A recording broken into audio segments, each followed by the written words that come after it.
दोस्तों, आपको ऐसा कुछ मिल जाए कि शायद 5 या 7 साल तक आपको अपार्टमेंट या तो फ्लैट में जहाँ पे रहते हैं आपको मेंटेनेंस देना है, उसके बाद आपका मेंटेनेंस फ्री हो जाए।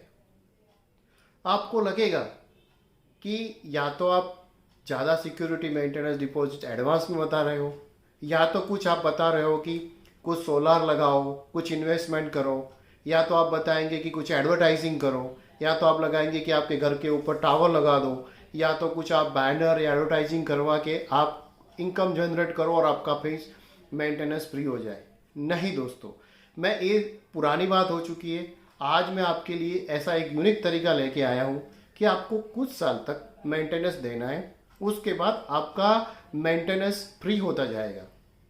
दोस्तों, अभी तक आपने मेरी चैनल को सब्सक्राइब नहीं किया तो सब्सक्राइब कीजिए, लाइक कीजिए और दोस्तों के साथ शेयर कीजिए, क्योंकि ऐसे ही कुछ टॉपिक आपके लिए लेके आता हूँ। BM इन्फो गाइड आपका है, आप सब लोगों का है। आपने बहुत प्यार दिए, देते रहिए। दोस्तों, टॉपिक जरा हटके है। ऐसा भी नहीं है कि फ्री हो जाएगा, आपको कुछ एफर्ट तो लगाना ही है, क्योंकि मेंटेनेंस कॉस्ट है। मेंटेनेंस कॉस्ट आपका धीरे धीरे बढ़ता जाएगा। आप चाहे नए फ्लैट में रहते हैं या तो पुराने फ्लैट में, जैसे जैसे साल आगे बढ़ेगा आपका वियर एंड टीयर बढ़ता जाएगा और आपका मेंटेनेंस कॉस्ट आपके अपार्टमेंट फ्लैट का बढ़ता जाएगा। लेकिन आप ऐसा क्या करें जिसकी वजह से आपको कुछ साल तक मेंटेनेंस कॉस्ट देना, बाकी साल आपका मेंटेनेंस कॉस्ट ऑटोमेटिक आपके पास आता रहे और आपको पेमेंट करना है। दोस्तों, आप अगर सोच रहे हैं कि मैं कुछ बहुत बड़ी अमाउंट इन्वेस्टमेंट करवाने के लिए बोल रहा हूं, तो नहीं दोस्तों, कुछ बहुत बड़ी नहीं है। आपको लगेगा कि या तो आप ज़्यादा सिक्योरिटी मेंटेनेंस डिपॉजिट एडवांस में बता रहे हो, या तो कुछ आप बता रहे हो कि कुछ सोलार लगाओ, कुछ इन्वेस्टमेंट करो, या तो आप बताएंगे कि कुछ एडवर्टाइजिंग करो, या तो आप लगाएंगे कि आपके घर के ऊपर टावर लगा दो, या तो कुछ आप बैनर या एडवर्टाइजिंग करवा के आप इनकम जनरेट करो और आपका फेस मेंटेनेंस फ्री हो जाए। नहीं दोस्तों, मैं एग्जाम्पल तौर पे कुछ कैलकुलेशन बताऊंगा जो आपको वहाँ पे दिखेगा। आपको सिर्फ शांति से देखना है, या तो नोट पैड लेके आप कैलकुलेशन करो और उसके बाद आप देखना है कि कुछ ऐसा करने से क्या मेरा मेंटेनेंस फ्री हो जाता है। मैं आपको कुछ एजम्पशन नहीं दे रहा हूँ कि सपोज कि मेरा फ्लैट है, वो 2,000 रुपया मेरा मेंटेनेंस कॉस्ट है पर मंथ, और मैं ऐसा समझ रहा हूँ कि कंटिन्यूस 5 साल तक वो 2,000 ही रहने वाला है। अगर आपका कॉस्ट बढ़ता ही है, लेकिन कैलकुलेशन दिखाने के लिए मैं एजम्पशन ले रहा हूँ जिससे आपको समझने में थोड़ा आसानी रहे। दोस्तों, 2,000 रुपया मेंटेनेंस है, आपको हर मंथ आपको 2,000 देना है, जो आप अपार्टमेंट को देते हो, आपकी सोसाइटी कमेटी को देते हो। और कई बार क्या होता है कि आपका जो है उसमें 3 महीने एक साथ देने का, या तो 6 महीने एक साथ देने का, या तो 12 महीने के एक साथ देना होता है, एज पर आपके अपार्टमेंट के रूल्स के हिसाब से। मैं आपको जो दिखा रहा हूँ वो ऐसा है कि आप चाहे 3 महीने, 6 महीने या 12 महीने, इस हिसाब से आप 2-2 हज़ार देते रहो। लेकिन जितना आपका मेंटेनेंस है, सपोज आपका 2,000 है, फॉर एग्जाम्पल किसी का मंथली 2,200 होगा या 2,400 या तो 3,000 होगा, जितना आपका मेंटेनेंस कॉस्ट है इतना आप एक SIP में इन्वेस्टमेंट उसी महीने के साथ चालू करो। सपोज आप जनवरी महीने से आपने स्टार्ट किया, तो जनवरी महीने से सपोज 2,000 रुपया आपका मेंटेनेंस है, तो 2,000 रुपया कुछ अच्छी सी म्यूचुअल फंड में SIP कर लो, राइट। सपोज आपने 2,000 रुपया, हम एजम्पशन तौर पे 5 साल के लिए समझ रहे हैं कि 2,000 ही आपका मेंटेनेंस है, क्योंकि आपको समझने में आसानी रहे, तो आपका 12 महीने तक आप अगर SIP करते हैं तो 12 महीने के अंदर 12 इंटू 24, अरे 2,000 रुपीज़ मीन्स 24,000 रुपीज़ आपने SIP में इन्वेस्ट कर दिया। आपको SIP करते रहना है। ऐसे आपने पहले साल, दूसरा, तीसरा, चौथा, 5 साल तक आपने SIP कर दिया।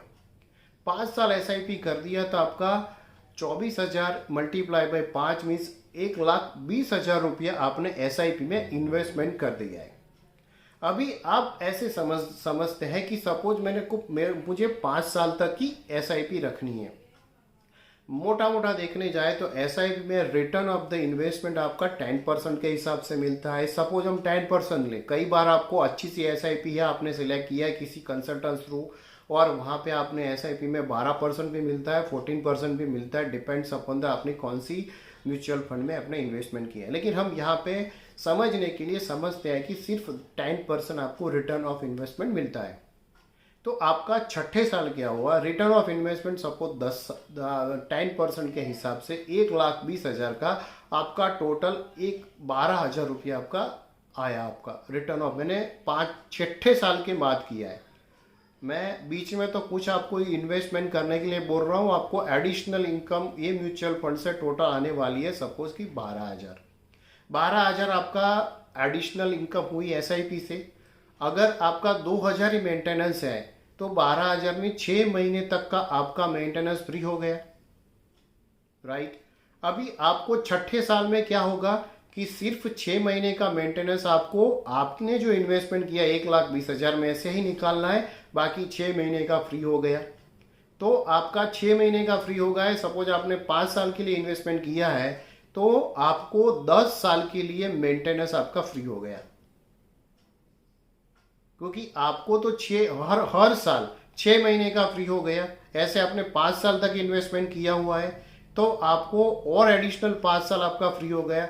अभी तो मैं आपको सिर्फ एजम्पशन बता रहा हूं कि 2,000 रुपया आपका एसआईपी किया हुआ है और छठे साल में जाके आपको 10% रिटर्न मिलता है, और उसके हिसाब से मैं कैलकुलेशन कर रहा हूँ। लेकिन आज के दौर पे भी आप गिनने जाए तो 10 से 12%, 13% मिलता है।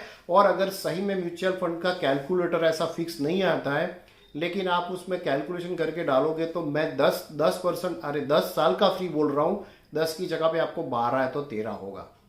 सपोज आपने 5 साल की जगह पे 7 साल तक आपने एसआईपी किया है, तो 7 साल के बाद अगर 8वें साल में आप देखने जाओगे, और जैसे मैंने 5 साल का बताया था, ऐसे आपको मोटा मोटा देखने जाए तो कम से कम आपको 15 से 16 साल तक आपका मेंटेनेंस फ्री हो जाएगा। अभी आपको करना क्या है, आपको जैसे सिस्टमेटिक इन्वेस्टमेंट किया था उसकी जगह पे आपको सिस्टमेटिक विड्रॉल आपको चालू कर देना है।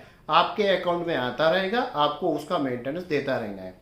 अगर आप उसके साथ साथ अगर चाहे तो एसआईपी कंटिन्यूस कर सकते हैं, उसमें तो आपको बढ़ोतरी होने ही वाली है। अगर आप नहीं चाहो कि आधा कर दो या तो 1,000 रुपया कर दो, तो भी आपकी रफ्तार इतनी चलती रहेगी कि आपको कभी मेंटेनेंस के लिए वरी होने की जरूरत नहीं है। वो आपकी सिस्टमेटिक विड्रॉल आती रहेगी, आप उसमें से मेंटेनेंस कॉस्ट देते जाओगे। मैंने आपको एग्जाम्पल तौर पे 2,000 रुपया बोला था। आप जैसे जैसे सपोज कि दूसरे महीने आपको 2,200 होता है मेंटेनेंस, तीसरे महीने 2,400 होता है, तो उस हिसाब से आप एसआईपी करते रहोगे तो आपको रिटर्न भी इतना ही उस हिसाब से मिलता रहेगा। चाहे आपको 6 साल के या 7 साल के बाद 3,000 रुपया भी मेंटेनेंस हुआ, आपका विड्रॉल ऐसे करते रहोगे तो भी आपका कम से कम नहीं तो 12-13 साल तक आपका मेंटेनेंस फ्री हो जाएगा। दोस्तों, आप ये करके देखिए, आपको अंदाजा आएगा कि जो मैं बोल रहा हूँ वो एकदम परफेक्ट है और उसमें आपको कोई वरी करने की ज़रूरत नहीं है। हाँ, आपको थोड़ा बहुत जो फाइनेंशियल एडवाइज़र है उसकी हेल्प लेके, कई बार क्या होता है कि कोई पोर्टफोलियो में आपने इन्वेस्टमेंट किया है, उसकी अच्छी नहीं चलती है, तो वहाँ पे आपको उसको स्वाइप भी करना पड़ेगा, और ऐसे करते आपको फाइनेंशियल एडवाइज़र आपको अच्छी तरह से गाइड करेगा कि उसमें क्या करना है। लेकिन इस हिसाब से आप करोगे तो आपको एक पोर्टफोलियो मीन्स मेंटेनेंस के लिए आपको वरी करने की जरूरत नहीं पड़ेगी। दोस्तों, आपको ये वीडियो कैसा लगा प्लीज़ आप कमेंट करके बताना, और आपको कोई ऐसा टॉपिक है जिसके बारे में आप चाहते हो तो मुझे कमेंट करके जरूर बताना, मैं आपके लिए वीडियो डेफिनेटली बनाऊंगा। थैंक यू दोस्तों।